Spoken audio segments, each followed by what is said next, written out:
Greetings, everyone, and welcome back to the Sunday episode of the Alaska Bigfoot Studies. I am your host, Chuke. I'm your host, Chuke. I am having a ball with this series. Shout out to Jomo. He always lines all his kids up every Sunday morning for their dose of Sunday morning cartoon Chuke goodness with the Bigfoot and paranormal studies, and he's especially fond of anything to do with Bigfoot and interdimensional aspects of Bigfoot. So I've been seriously studying Bigfoot for I've always been interested. In the last 3 years. I've gotten into it, but the last year and a half, I've really started looking at some of the cases. And one of the more intriguing cases that I keep reading about is these researchers that are saying they're getting this electric shock from the Bigfoot that they liken to a taser charge. Now, I was just intrigued by this. I researched one of the main stories that was in the New York Post where a researcher was talking about that. I wanted to check in with Rob Roy Menzies about it. Unfortunately, Beans Baxter wasn't able to chime in this week because I was too late getting to him. But hopefully next Sunday we'll have him back here for some Bigfoot stories. Now, Rob Roy is in Palmer, Alaska, of course, at the Bigfoot Art Gallery. So if you're ever in South Central Alaska, make your way to Palmer and just check out the store, hang out. He sells guitars, he's doing framing, but you never know who's going to show up and have some interesting Bigfoot stories. That's my favorite thing about that place is I go there just to drink coffee and hang out with Rob once a month, and we just talk shop and Bigfoot stuff. And he's always getting new stories in the shop because people will come in to, get a piece of artwork or something, and then they'll have an amazing story to share. So let's see what Rob thinks about the subject. Well, this question is getting way out there, but I've been doing a lot of research of Bigfoot, and some people are claiming that Bigfoot is able to send out an electric shock and shock people. Have you heard that before? Yeah. What do you think about that? Man, I think it's possible that they are much like an alligator, elephant. They can produce a certain level of audio that kind of gets our senses. I've heard a lot of people that have heard them growl. And the ones that intrigue me are the ones that it seems like it always shakes their chest. It shakes them internally. Wow. It's like, even though it's loud, like it's not, they're not going real quiet. Right. It's a very loud roar, but they're still feeling it, like in a rock concert. The bass, is still like reverberating in their chest. So audio waves too, maybe. Well, that's what I think it is. Frequencies, I guess I should call it. Right. The audio, I think, like a tiger or lion sometimes subdue their prey by growling very low. That's how I describe it. Just and it does something. I can't explain. I'm not a scientist, but it does do something to their prey. To either just kind of throws their senses off for a second. Now over time, maybe that does make you sick. Yeah. I've read quite a few stories where people feel sick after a Sasquatch sighting. Wow. They feel ill. They don't even go to work the next day. There's a couple different stories I've heard. People just didn't feel right for about a week. Sometimes it just depends on their experience. Wow. But I think there's some legitimacy to it. I think there's something to do with it. I think there is. So the audio waves, that's really interesting. I hadn't heard that. But what about, do you think they might have something on the electromagnetic spectrum with that frequency? Like there could be some kind of electric shock? I guess. I mean, I don't know how science works in that in the frequency. I mean, frequency is a pretty amazing thing. I know there's some frequencies that do amazing things, in science. We've all seen those. People turn it on a certain frequency, and it'll actually make things vibrate and lift. And so I don't know enough about it to really say, yeah, let's shoot lightning out of their fingertips. Right. I don't know what it is, but I imagine it's something to do with their vocals, some kind of big chest they have, how they can scream for it. I don't know if they have 3 lungs or something, or 2 vocal cords, or Yeah. if they can do something weird. Other than I think they're big and they can use their power to kind of Right. at least send a frequency out where you can kind of hear it. Interestingly, the cabin Area A, the owner, that time that he said something was growling at him when he was in the woods Yeah. using the bathroom, he said he felt it in his chest. Interesting. And so, yeah, that's what always kind of, when you hear people say they feel it in their chest, even if something yelled, a friend of yours or something yelled, you generally don't feel it in your chest. Right. It has to take some serious, that right frequency, I guess, Right. to get, to actually, feel that. Yeah. But that intrigues me when people say they feel it in their chest or their whole body. And it makes sense that, Bigfoot's been around a long time. Maybe it developed some kind of ability. It may have just strictly to do with their hunting skills, and this is what they do to deer. Right. Or prey, smaller prey that can kind of, do their little frequency thing. Right. And, the deer's like, what the heck? And then bam, that's when they go in and nail it. Yeah. It makes sense to me, but I don't know. Yeah. It's fun to think about. It's fun to think about. Yeah, it is fun to think about. These conversations like this, or at least with me, I'm always just kind of throwing ideas out there. I don't know. I don't have one in my garage, but I enjoy conversations. People coming in the shop and just having all kinds of wild stories. And... I may have told you the one that I loved is a gentleman said a tribal leader told him, why they'll never find a dead Bigfoot body. And he said, why? He said, because they never die. Oh my gosh. Yeah, Wow. I'm like, what?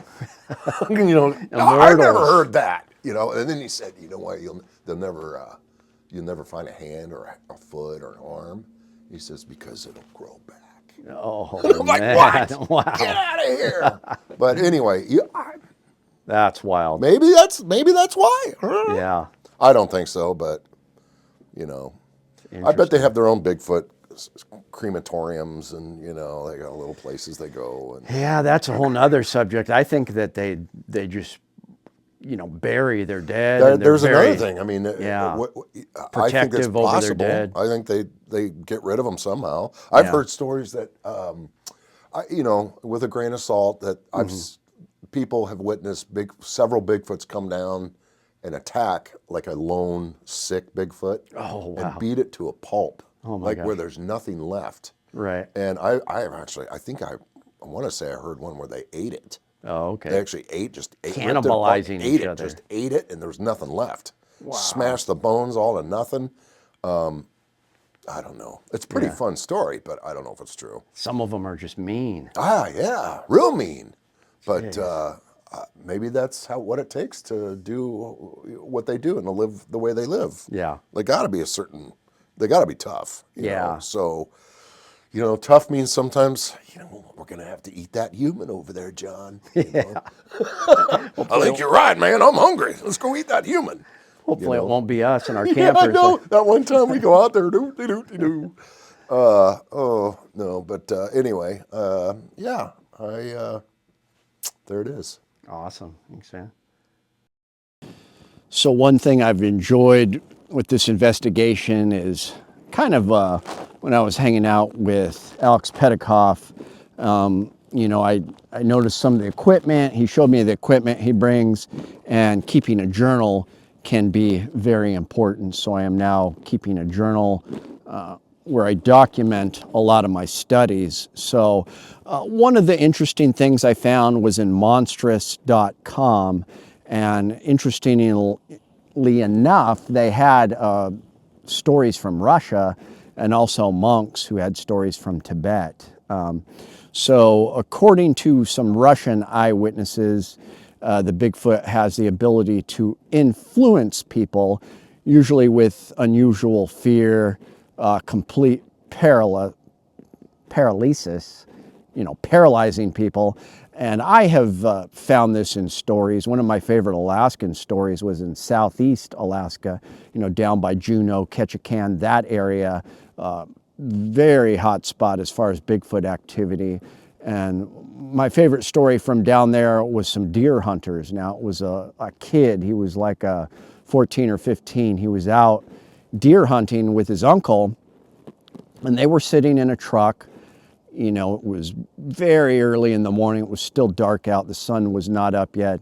And they saw this giant, there was some light enough to see, but they saw this giant Bigfoot that was like 7, 8 feet tall, and it just walked up to the truck. Even though they had a rifle, conceivably you'd think they could have, you know, killed the Bigfoot. The Bigfoot was just staring at them, and they were completely frozen in fear. The Bigfoot like slowly walked around the truck, just studying them, letting them know, hey, I could take you out if I wanted to. I'm like 6 times your size. And they couldn't do anything. I mean, all they could do was just sit there in complete fear.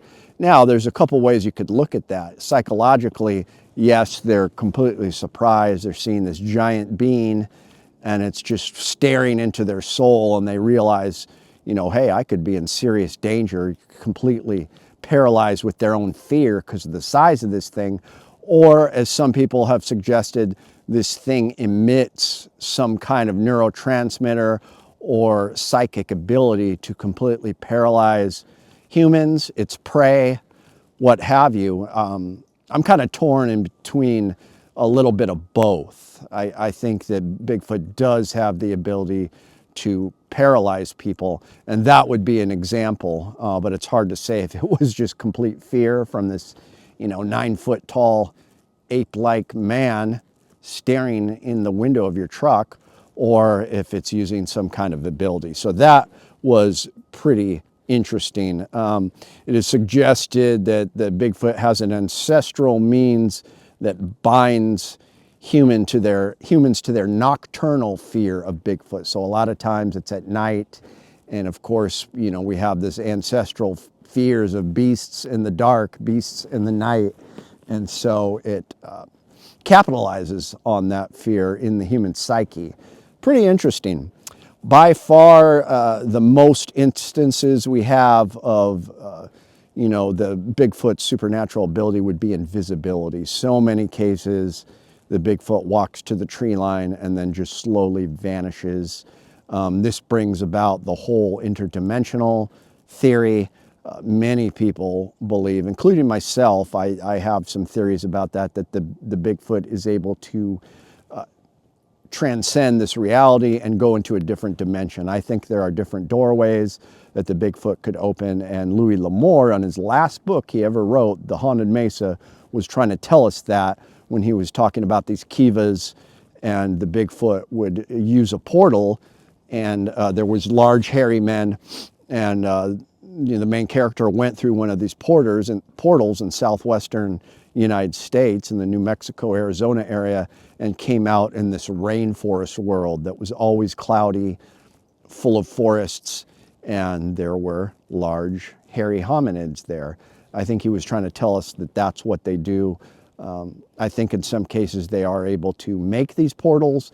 In other cases, I think they have knowledge of where the portals are and they can access them, open them up. So that is very interesting. So back to monstrous.com, the Tibetan monks suggest Yeti has a power to control its mind and environment. They were kind of vague on describing this, but it sounded interesting, to become invisible. So it's that psychic trick of, I'm here, but I'm going to use this psychic power that's so strong, you're not going to realize I'm here, and thus it makes me invisible. He also can somehow control the environment. I thought that was really interesting. So that's the Tibetan counterpart to our Sasquatch here in North America, the Yeti that's across the world there on the other side of the globe. An interesting one is shape-shifting. Now that opens up a whole can of worms. There are some stories in Western Alaska about humans turning into Bigfoot, Bigfoot having the ability to shapeshift into human or other animals, but when it comes to that, I don't know. I think more of shape-shifting creatures, especially creatures that can turn into wolves and birds and that type of thing, especially wolves and bears, because that's a whole different kind of supernatural entity, I feel, than the classic Bigfoot and Sasquatch that we talk about. There might be some crossover, but when it comes to shapeshifters, I think of a quote-unquote werewolf type creature, absolutely. So very interesting, but it has been an attribute that people have said Bigfoot has, is, in some cases, is the ability to shapeshift. Change the weather. So it was suggested that Bigfoot can somehow control the weather at times, and that brings me back to Rob Roy Menzies' story, where he mentioned the story where somebody said that, right at the time that they saw Bigfoot, the sky changed a different hue, almost like it was this weird interdimensional shift. So it goes back to the interdimensional theory, also controlling weather, but it was just odd. Sometimes these stories of the supernatural and Bigfoot collide, intertwine, and you've got just unexplainable things that happen like that. So I thought that was very interesting. Telepathy is a very interesting one. From the Russian stories, there were some eyewitnesses that said, here in America too, where the Bigfoot is able to speak to them through their minds in whatever language they are speaking. Mysterious Universe had an article about a couple hiking in the Ochila National Park. I'm sure I butchered that pronunciation. They encountered a Bigfoot. They were paralyzed with fear, and suddenly this female type voice came into their minds. They weren't hearing it through their ears, they were hearing it in their minds, telling them, it's okay, you are safe, don't be afraid. And so the power of telepathy that these Bigfoots use is something we hear. Very, very interesting. I love it. A cool one that I've heard of is Bigfoot have healing powers. Somebody sees a Bigfoot. Sometimes this happens with UFOs too, but they'll see a Bigfoot and then suddenly the next day some ailment they have will be gone. Now, that's kind of a positive Bigfoot story. Up here in Alaska, I tend to think the Bigfoots are wild animals that could hurt you, and some of the Bigfoot have been known to hurt and kill humans, so I don't think they're very benevolent creatures up here, at least in some areas. Some areas they are, like Northern California. The Bigfoot seems to be pretty docile, just wants to be left alone. They do their tree knocking and rock throwing sometimes, but they're not going around killing people like they have in some areas up here where the Bigfoot are a little wilder, not used to humans as much, and not as tolerant of humans. So some Bigfoot may even have the taste for human flesh.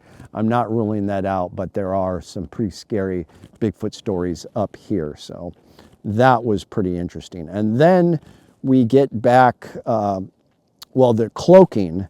So in some stories, people suggest that the Bigfoot will cloak itself, and almost like that movie on the Predator where the air is shimmering. We hear stories of a shimmering effect.